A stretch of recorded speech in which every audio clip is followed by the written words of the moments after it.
pasaba algo, ¿sí? Que generaba una hiperestimulación cortical, digamos, del cortisol, y que generaba obviamente las consecuencias de ese desparramo de cortisol, ¿sí? Ahora, claro, pensó que había descubierto algo relacionado con el extracto oval. Lo que él se decepcionó fue cuando empezó a inyectarse otras sustancias y producían lo mismo. Es decir, no tenía que ver con esa hormona sexual que estaba buscando, ¿sí? Entonces, ¿sí? Él termina diciendo de alguna manera, ¿sí? Que es la respuesta a otra de las 4 preguntas esas que habíamos puesto antes, ¿no? Algo de estrés es esencial y saludable, ¿está bien? Digamos, o sea que hay una cantidad óptima que es ideal, pero demasiado estrés es dañino, ¿sí? Entonces ahí empieza a diferenciarse un tipo de estrés, el que llamamos bueno, ¿sí? Así como el colesterol, hay uno que llamamos bueno y otro malo, el estrés también, ¿no? Hay un estrés llamado eustrés, ¿sí? Que es el buen estrés, que es esencial para que vivamos en el día a día, también sobrevivamos, nos incentiva a generar creativamente cuestiones, resolver problemas, ¿está bien? Y el distrés, que sería el mal estrés, ¿sí? Que es aquel que acumulativamente, en forma crónica, ¿sí? Termina dañando el organismo. Cuando decimos dañar, hay evidencias claras que así como le pasa esto a los humanos, también pasa en los humanos, de que mata neuronas del hipocampo, ¿sí? Mata neuronas del hipocampo, ¿sí? Entonces esto hay que notar. ¿Cómo se llama las 3 etapas del estrés? Estas que Celia había descrito, ¿sí? Las 3 etapas son estas: la etapa de alarma, la etapa de resistencia y la etapa de agotamiento, ¿sí? La etapa de alarma, resistencia y agotamiento. Cuando uno dice, las 3 etapas son secuenciales, sí, son secuenciales, o sea, va una tras la otra, ¿sí? Siempre que el estrés continúe. Pero la pregunta es, ¿sí o sí se van a dar las 3 etapas? Bueno, y acá hay autores que es lo que diferencian a los autores, digamos, lo que piensan sobre esto. Pero veamos primero estas 3 etapas para no confundir, ¿no? Entonces, las 3 etapas del estrés son, la primera etapa, lo que se llama reacción de alarma. ¿eh? En esta primera etapa rápida, ¿sí? La médula de la suprarrenal libera adrenalina, ¿sí? Y la corteza, la fasciculada, libera glucocorticoides, ¿sí? Estos mediadores van a ayudar por diferentes mecanismos, que también vamos a repasar ahora, tratan de restituir la homeostasis, ¿no? Hacen una redistribución energética rápida para, digamos, obviamente generar que todos los tejidos que, digamos, deben incurrir ahí en trabajen. Segunda etapa, resistencia, ¿sí? Acá la adaptación del organismo todavía es óptima, o sea, hay defensa del organismo, el organismo empieza de alguna manera a actuar a través de su sistema nervioso, su sistema neuroendocrino, a tratar de detectar qué es lo que está pasando, ¿sí? Ahora, si esta etapa de resistencia se prolonga porque el factor estresante persiste en el tiempo, ¿sí? Sucede la tercera etapa, que es la etapa de agotamiento, ¿sí? En esta tercera etapa llamada agotamiento, como su nombre indica, se agotaron las defensas posibles del organismo, ¿sí? Y esto genera o puede desencadenar enfermedades y hasta la muerte de la persona. Pero estas son las 3 etapas que describe. ¿Qué cosas podemos decir las 3 etapas? Más allá de esto que está claro de qué se trata cada una, es lo que dijimos antes. ¿Son secuenciales? Sí, o sea, una va atrás de la otra, ¿sí? Pero mientras un autor como este piensa que las 3 etapas deben darse, se dan siempre, hay otros autores que dicen que no, que a veces se puede saltear la segunda etapa, es decir, que hay personas que no tienen mecanismos adaptativos, que la pasan mal ante cualquier tipo de estrés y que por lo tanto pasan, ¿no? Saltean de la primera a la tercera etapa, es decir, pasan de una reacción de alarma impresionante, enorme, ante cuestiones mínimas estresantes, y luego los agotan, ¿sí? Digamos, de alguna manera. Eso independientemente que el factor estresante persista en el tiempo. Bueno, acá la tienen descubierta como si fuera una línea cronológica, entonces veamos qué ocurre, ¿no? En la primera fase dijimos fase de alarma, ¿sí? En esa fase de alarma, ¿sí? Nuestro sistema neuroendocrino está dispuesto a identificar el estresor y a barrerlo, ¿no? A tirarlo. Si no puede hacer esto, ¿qué hace? Huye, obviamente, ¿sí? Se escapa. Entonces, la etapa de alarma es para identificar el estresor, ¿eh? Hay una respuesta rápida del sistema nervioso central a través de nuestro hipotálamo. Hay una activación de la sustancia gris periacueductal, que participa no solo en la nocicepción, sino en la activación de respuesta de huida, ¿sí? De aplacamiento. La amígdala, que libera noradrenalina y que toma decisiones rápidas sobre lo que podría ser el temor o no temor de tomar algunas medidas. Entonces, este estado de alarma justamente es un estado de hiperactivación y alarma. Dijimos que la segunda etapa es la resistencia, ¿sí? Acá tenemos la oportunidad con nuestro sistema, digamos, de adaptarnos, de combatir y de terminar con este estrés, pero, digamos, si el estresor, digamos, persiste o mi respuesta fisiológica persiste en el tiempo, ¿está bien? Esto puede generar, obviamente, la etapa de agotamiento, ¿sí? Si lo podemos resolver rápidamente, volvemos al estadio. Y la tercera etapa como les dije antes, perdimos la capacidad de adaptarnos. Entonces, en esa etapa aparecen obviamente las enfermedades, ¿sí? Entonces, cuando uno evalúa, ¿sí?, el nivel de resistencia como organismo completo, el nivel de resistencia, por supuesto, el nivel de resistencia va desde una parte baja al comienzo, donde disponemos todo justamente para, como les decíamos antes, escapar, huir o enfrentar. Es máxima la etapa de resistencia, por supuesto, y en el agotamiento cae esa resistencia, cae nuestra capacidad de adaptarnos y poner resistencia.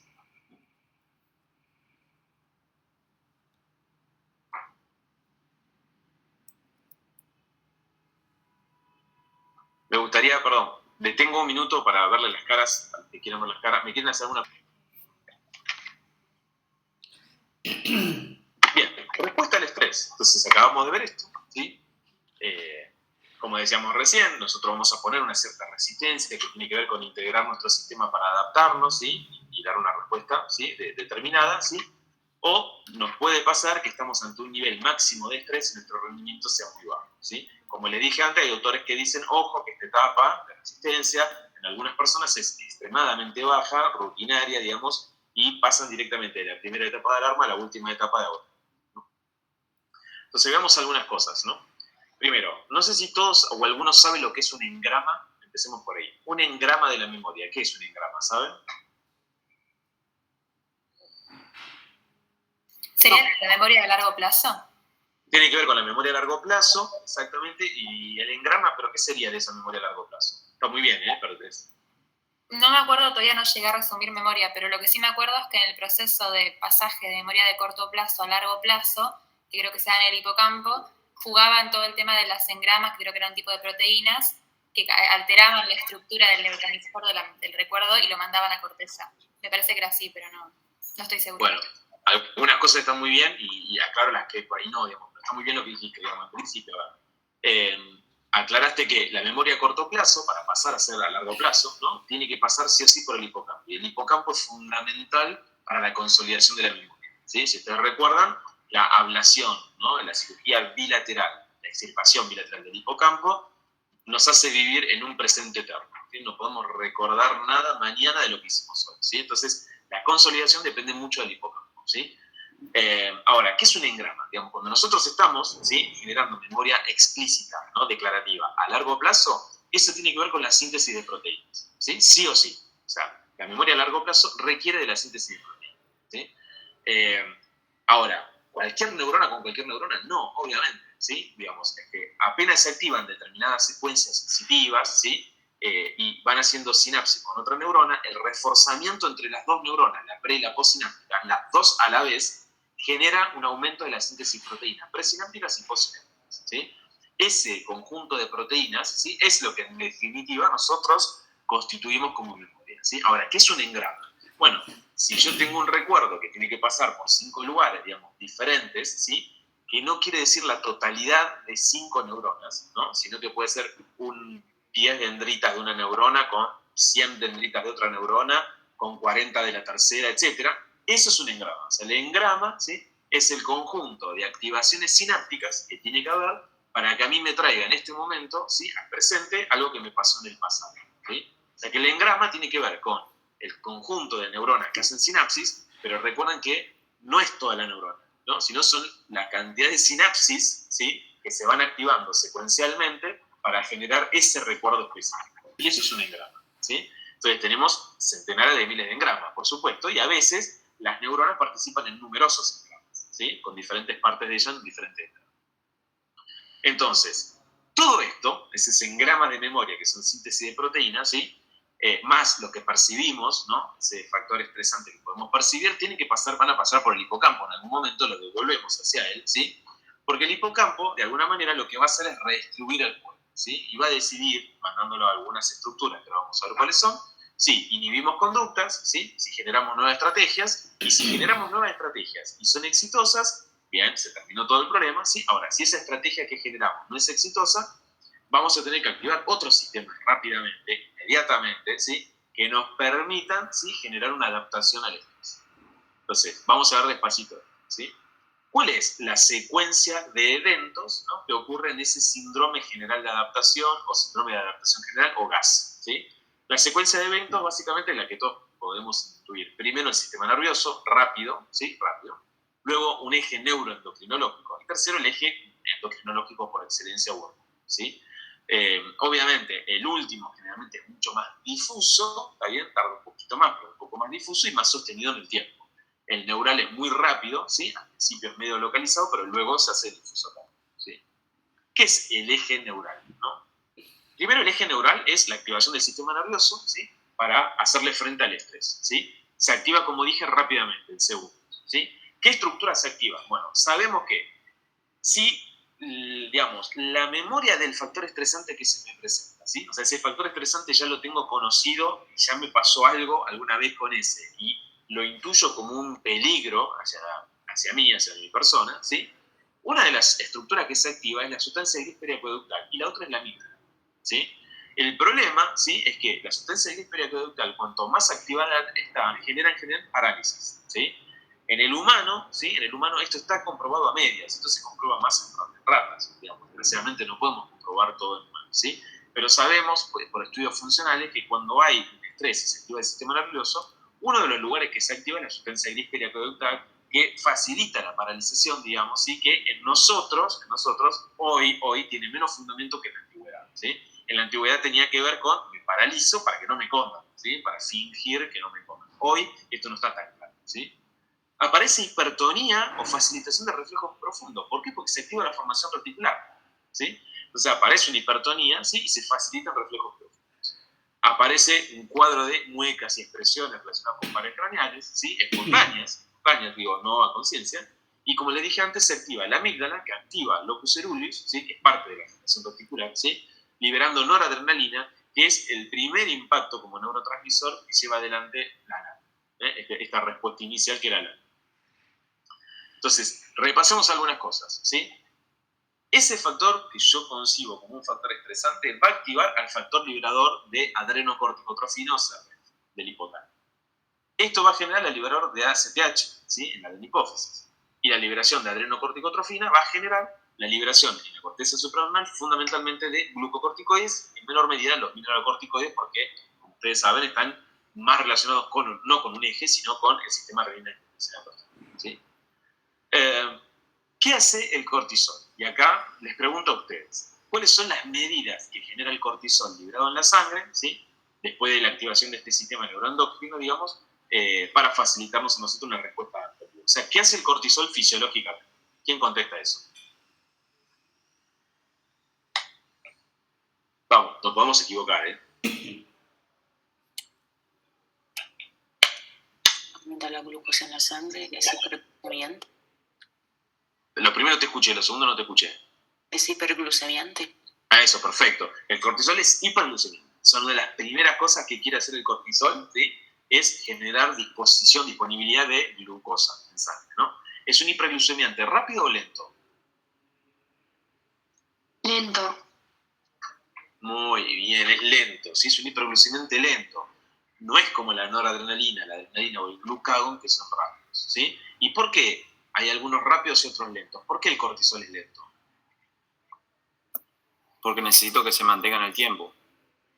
Sí, pero ¿por qué es hiperglucemiante lento? Porque estimula la gluconeo, no la glucogenólisis. Los Perfecto. rápidos estimulan la otra, que es instantánea, y esta lleva tiempo. Excelente. O sea, esta es lo que uno quiere escuchar siempre cuando pregunta por qué el cortisol es hiperglucemiante lento. ¿Por qué? Porque hay dos maneras de poner disponible, ¿no?, glucosa en la sangre. O rompo el glucógeno, o sea, hago glucogenólisis, y eso es rápido, porque ya separo la molécula de glucosa y la mando a la sangre. O tengo que fabricar glucosa a partir de precursores que no son glucídicos, ¿no?, como aminoácidos, ¿sí?, o lactato, ¿sí?, por así decirlo. Entonces, el cortisol estimula la gluconeogénesis, ¿sí? La gluconeogénesis. Por eso es hiperglucemiante lento, ¿sí? Pero claro, como dicen algunos, es también bastante duradero y es importante como hiperglucemia, ¿sí? Pero es lento, ¿sí?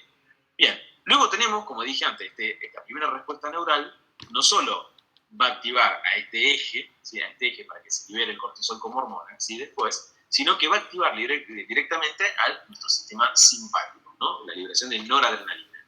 ¿Y qué hace la noradrenalina sobre el corazón? ¿Cuál es el efecto? Aumenta las propiedades cardíacas. Muy bien, o sea, la noradrenalina del sistema nervioso simpático aumenta las propiedades cardíacas, ¿no? Primero digamos cuáles son y después para qué. ¿Cuáles son las propiedades cardíacas? Contractilidad, excitabilidad, Sí, me faltan. ¿Qué más? Contractilidad, excitabilidad, ¿qué más? Cronotropismo, Bien, cronotropismo. conductibilidad y me falta barmotropismo. Bien, o sea que tenemos, a ver, el barmotropismo es la excitabilidad, ¿sí? Es lo mismo. Barmotropismo, excitabilidad es lo mismo. Cronotropismo, frecuencia cardíaca, ¿sí? Inotropismo, contractilidad, fuerza de contracción, ¿sí?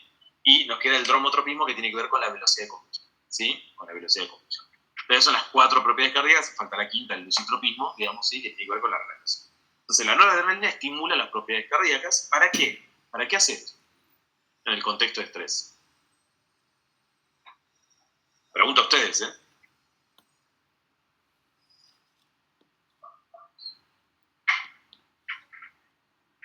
Vamos, ¿cuál es la consecuencia de aumentar las propiedades cardíacas?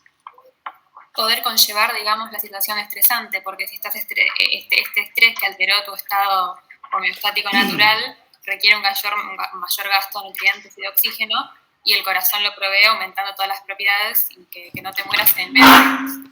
Perfecto. Entonces, digamos, nuestro sistema estresor, por así decirlo, ¿sí? Lo que hace es poner en marcha el sistema simpático para aumentar las propiedades cardíacas, para que, como dijo acá la compañera, ¿sí? El aumento de la contractilidad, digamos, de la excitabilidad, de la velocidad de conducción y de la frecuencia cardíaca nos permitan generar un mayor gasto cardíaco volumen minuto, ¿sí? Por lo tanto, un aumento de la presión arterial, lo cual facilite la perfusión de todos los tejidos para otorgarles la glucosa que acabamos de mandar a la sangre, ¿sí? Por así decirlo, más el oxígeno y el resto de los nutrientes, ¿sí? Bien, ¿qué hace el sistema simpático sobre los vasos sanguíneos?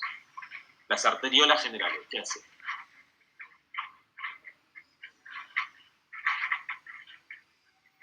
Vamos, que autónomos ya lo vieron. ¿Qué hace el sistema simpático sobre la resistencia vascular periférica? su dilatación de los vasos relacionados con los músculos y vasoconstricción en la parte de los órganos. Bien, Redireccionamiento. Ok, entonces, para el estrés, lo que más nos interesa es el efecto que tiene como vasoconstrictor arteriolar, ¿no? Especialmente en la piel y en el tejido esplástico. Con esto logra derivar el flujo sanguíneo hacia los tejidos que más necesitamos, ¿no? Como podría ser el mismo corazón, el cerebro, el músculo esquelético si estamos corriendo, haciendo ejercicio. Pero aparte nos permite con esto elevar la presión arterial, ¿sí? Es un fenómeno obviamente importante. Luego, el simpático, como ustedes saben, tiene un ganglio que lo ayuda muchísimo, ¿no? Un ganglio que quedó encerrado en una corteza que es la médula suprarrenal. Para nosotros, la médula suprarrenal, ¿sí? Si bien libera una hormona, lo tomamos como si fuera un ganglio simpático ahí en la mitad del camino, ¿sí? Entonces, el simpático también estimula la liberación de adrenalina, ¿sí? Principalmente de la médula suprarrenal, la cual genera todo también este tipo de reacciones, ¿sí? Y obviamente, como dijimos antes, cuando estamos en esta situación, no genera detenimiento de las secreciones, de la motilidad, del peristaltismo, de todo el tubo digestivo, ¿sí? Ahora, esto que vemos como una cuestión normal, todo esto que describimos en segundos, minutos y horas, fíjense, imagínense toda esta secuencia de eventos llevada en días o en semanas o meses. Una persona que no tiene buena motilidad intestinal, buenas secreciones, que está taquicárdico permanentemente, que vive hiperglucémico, etcétera, o que tiene vasoconstricción y hipertensión arterial permanente, obviamente esto deteriora el funcionamiento orgánico general y nos puede llevar, como dijimos antes, a generar una enfermedad. Bien. Dijimos que más tarde se activa el sistema neuroendógeno, algo ya lo vimos acá, ¿sí? Dijimos ya que hay neuronas preganglionares simpáticas que estimulan la adrenal, se libera adrenalina al 80-85%, ¿está bien? Que va a tener acción, obviamente, mayor sobre receptores, ¿sí? No importa. Y, como dijimos, finalmente el eje endógeno, ¿sí? Que si bien empieza un poquito más lento, es más duradero, ¿sí? Entonces, más allá de que el hipotálamo rápidamente lo que puede hacer es desencadenar una respuesta simpática y activar también a la médula suprarrenal para liberar adrenalina como hormona, también se encarga de activar persistentemente al eje hipotálamo hipófisis suprarrenal, ¿sí? O sea que la liberación de cortisol se va a tratar de sostener absolutamente en el tiempo, ¿sí? Sostener en el tiempo. Bien. Cosas importantes, digamos, para tener en cuenta desde el punto de vista biológico, ¿sí? En el núcleo paraventricular del hipotálamo ¿sí? ¿Se acuerdan que el núcleo supraóptico y paraventricular son neuronas que, por ejemplo, son las que liberan ADH y oxitocina, ¿sí? Entonces, en el núcleo paraventricular hipotálamo existe un conjunto de neuronas pequeñas que contiene CRH, ¿sí? Esa hormona liberadora de adrenocorticotropinas, ¿sí? Estas se proyectan a la eminencia media, donde liberan ACTH, ¿sí? Y también hacia el tronco encefálico, ¿sí? Hacia el núcleo del tracto solitario, el núcleo motor dorsal del vago, perdón, que es el componente parasimpático, ¿sí? Y obviamente a el asta intermedio lateral de la médula espinal, ¿sí? Para controlar a nuestro sistema simpático, ¿sí? Los efectos son un poquito los que nombraron y acá tienen el resto de los efectos, ¿sí? Gluconeogénesis, aumentar el glucógeno hepático, disminuir la utilización de glucosa por el hígado, ¿no? De derivarla, aumentar la glucemia, facilitar la lipólisis, ¿sí? Tratar de disminuir la síntesis y aumentar el catabolismo de proteínas, excepto en el hígado, ¿sí? Cuando hay catabolismo proteico y quedan aminoácidos libres, va a aprovechar para fabricar glucosa. Esto, obviamente, el cortisol inhibirá la secreción de ACTH, ¿sí? Facilitará la excreción de agua, bloquea la respuesta inflamatoria y la respuesta inmune, ¿sí? Y estimula, desgraciadamente, la secreción de ácido clorhídrico, ¿sí? Entonces, esto hay que tenerlo en cuenta. Estos son todos los efectos del cortisol y sus derivados, ¿sí? Lo que dijimos recién, resumido está acá, ¿no? Entre el cortisol, adrenalina y noradrenalina, vamos a tener un estado catabólico, un estado de taquicardia, taquipnea, aumento de la presión arterial, redistribución del flujo sanguíneo e inmunosupresión. Esto lo acabamos de ver. Recuerden, ¿sí? Esto es para repasar, la activación del sistema nervioso simpático por cualquier mecanismo, pero en este caso estamos hablando del estrés, ¿sí? Va a generar también la activación por medio de receptores beta 1, el simpático por acción beta 1 en las células granulares del aparato justaglomerular, va a liberar renina. Ahí hay receptor beta 1 como en el corazón. Y esa renina, obviamente, tiene la capacidad de clivar a la angiotensina 1, y luego la angiotensina 1 se clivará a angiotensina 2 por la enzima convertidora de angiotensina. La angiotensina 2, saben ustedes muy bien que es la sustancia vasoconstrictora más potente, es un vasoconstrictor muy importante, y también estimula la liberación de aldosterona en la corteza glomerulosa suprarrenal, ¿sí? Y además estimula la secreción de hormona antidiurética, la angiotensina 2. Entonces, fíjense que tenemos un estado de defensa de volemia, o sea, reponer volemia, aumentar el volumen sistólico, el volumen minuto, y por lo tanto, un aumento de la presión arterial. Esto no importa, es la repetición de la anterior, ¿sí? Esto es lo que les dije antes, ¿sí? La angiotensina 2 también estimula la sed y la liberación de hormona antidiurética, ¿sí? Recuerden que la hormona antidiurética o ADH actúa fundamentalmente en el túbulo colector, menos en el túbulo distal, ¿sí? Y a través de sus receptores en el túbulo colector va a promover, ¿no? el aumento de la permeabilidad del agua, o sea, absorber agua, ¿sí? Por lo tanto, en una situación de estrés importante, con un estado de ADH aumentada, es esperable que tenga una osmolaridad urinaria elevada, y una densidad urinaria elevadas. ¿Por qué? Porque tienen menor contenido en agua, ¿sí? Bien, esto no importa. Esto ya está, lo acabamos de dar. Bien, ¿qué otras hormonas aparecen en esta respuesta final, ¿no? Digamos. Una es la hormona de crecimiento, que como ustedes saben también es una hormona hiperglucemiante, genera anabolismo proteico, aumenta la lipólisis, ¿sí? Todo esto conduce a la hiperglucemia, ¿sí? También se libera prolactina, ¿está bien? Y acá hay algo importante y medio como paradójico, ¿no? El aumento inicial de la hormona liberadora de corticotrofina, ¿sí? Aumenta beta-endorfinas, esto disminuye la dopamina del hipotálamo, ¿sí? Y por lo tanto, como la dopamina es el factor que inhibe la prolactina y ahora está bajo la dopamina, ¿sí? La prolactina queda desinhibida, ¿sí? Al tener un estado de hiperprolactinemia, esto genera galactorrea y amenorrea, ¿sí? Galactorrea y amenorrea, ¿está bien? Aparte de inhibición de la secreción de folículo estimulante y luteinizante que lleva ciclos anovulatorios. Entonces van a tener acá, ¿sí? Que la hiperprolactinemia genera galactorrea y amenorrea, ¿sí? Por lo tanto, uno podría decir que en una paciente con estrés crónico es muy difícil, pero muy difícil que esta paciente pueda quedar embarazada, ¿sí? Y además, obviamente, como vimos recién, se inhibe la secreción directamente de SH y DH de la hipófisis, ¿sí? La DH es la otra hormona que acabamos ya de nombrar, la que aumenta la absorción de agua, ¿sí? Los niveles de cortisol aumentados pueden producir la inhibición de la DH, ¿sí? Aumentando la emisión. El glucagón, ¿sí? que inicialmente aumenta por estimulación simpática, también colabora con generar glucogenólisis, por lo tanto un aumento de la glucemia rápida, también de los ácidos grasos. Obviamente, después ustedes saben que en la medida que yo tengo hiperglucemia y se libera más insulina, la insulina es un inhibidor del glutado, ¿no? Funciona como un inhibidor del glutado. Y la oxitocina, que tiene un papel fundamental como neurotransmisor, aparte de como hormona, ¿sí? Es importante, fíjense esto, que ante el estrés disminuye en la sangre, ¿sí? Disminuye en la sangre, ¿está bien?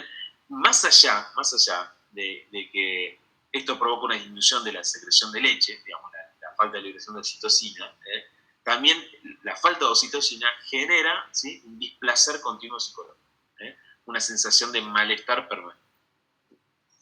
¿Te importa? Bien. Y veamos tres definiciones también muy importantes para esta clase, ¿sí? Una es la definición de lo que es alostasis, ¿sí? Alostasis, o alostasis como le dice un compañero, ¿sí? La alostasis es la habilidad de adaptarse exitosamente, ¿sí? Es decir, son este sistema general de adaptación cuando todo funciona bien y rápido y se soluciona, ¿sí? Es alcanzar nuevamente la estabilidad, ¿sí? Después de que nos pasó un cambio, ¿sí? Como dijimos al comienzo, ¿sí?, todas las reacciones ante el estrés tienen cuestiones que son individuales, ¿sí?, que tienen que ver por experiencias que ya fijamos anteriormente. En esto juega mucho la amígdala como decisor, ¿no?, cuando aparece un factor estresante, en decidir si ese factor es verdaderamente estresante y dañino o no, ¿sí?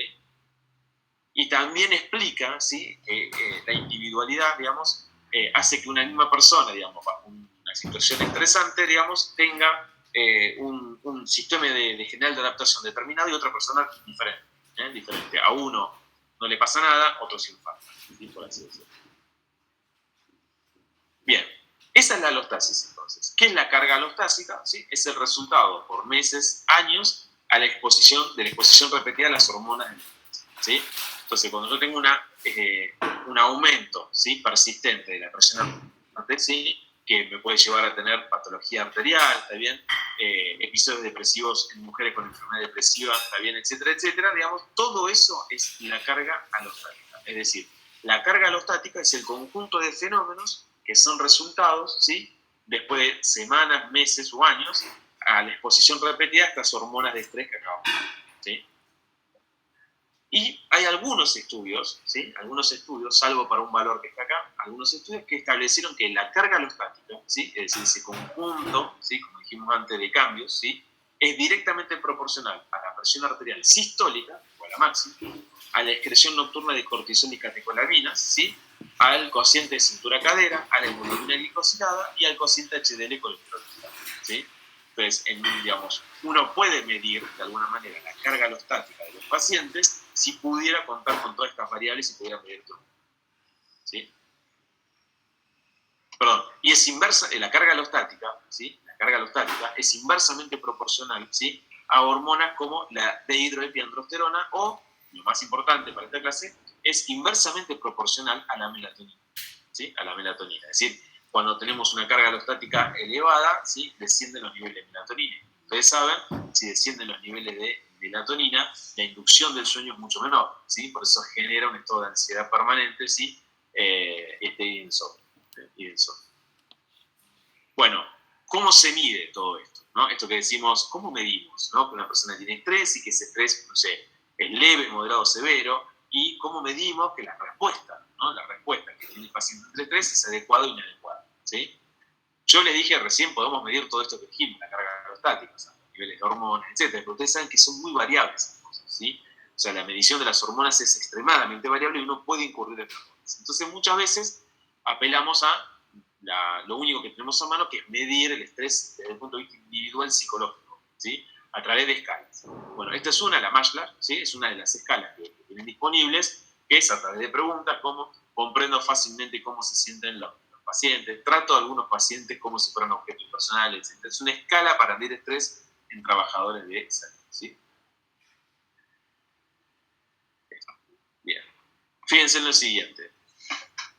Como nosotros, me refiero no solo a Occidente, me refiero sino también a la Ciudad Autónoma de Buenos Aires, ¿no?, a la provincia de Buenos Aires, donde estamos en continuos cambios, permanentes cambios, ¿sí? Nosotros definimos tres cosas diferentes. La alostasis, ¿sí?, el estado, la carga alostásica, ¿sí?, que es todo ese conjunto de secuencia de eventos que se producen en semanas, meses o años como consecuencia de la activación del sistema endócrino, ¿sí? De esas hormonas del estrés, ¿sí? Pero quisiera por ahí diferenciar los términos, ¿sí? Diferenciar los términos, ¿sí? Mientras que la alostasis, ¿sí? Hace hincapié, ¿sí? En todo el proceso, ¿sí? A través del cual yo logro restablecer la normalidad, ¿sí? La normalidad. La carga alostática hace hincapié a todas las consecuencias de la activación de las hormonas en mi organismo, ¿sí? O sea, la acumulación de la acción de esas hormonas del estrés en mi organismo, ¿está bien? Y el estado alostático que ustedes lo tienen acá en el medio, ¿sí? Es cuánto se han desviado crónicamente los sistemas fisiológicos que vendrían a regular mi homeostasis, ¿sí? Es decir, cuánto se han desviado, ¿sí? Mis sistemas fisiológicos regulatorios, ¿sí? Que tendrían que mantenerme a mi organismo en homeostasis, ¿sí? Entonces, cuando uno le dice, ¿por qué, digamos, esto nos ocasiona estrés, ¿no? Más allá de que yo les dije, cuando se le preguntó a la mayor parte de las personas por qué esto había causado tanta impresión, ¿no? Y causa tanto estrés, fíjense lo siguiente, ¿no? Lo que yo les dije al comienzo. La mayor parte de las personas en el mundo, cuando contestaban, lo que veían de este chico son los zapatos, ¿sí? Veían los zapatos, no veían un cuerpo pequeño. Porque esto pasa cotidianamente, ¿sí? Con chicos que están descalzos, ¿sí? Y con chicos que no son blancos, ¿está bien? Y lo digo a propósito, un poco también para generar empatía. El estrés psicosocial, digamos, el estrés comunitario, como dije, es nuestra responsabilidad. Nosotros lo creamos y nosotros vamos a tener que resolver. Bueno, esta es la clase, ¿sí? Vieron que es corta, no es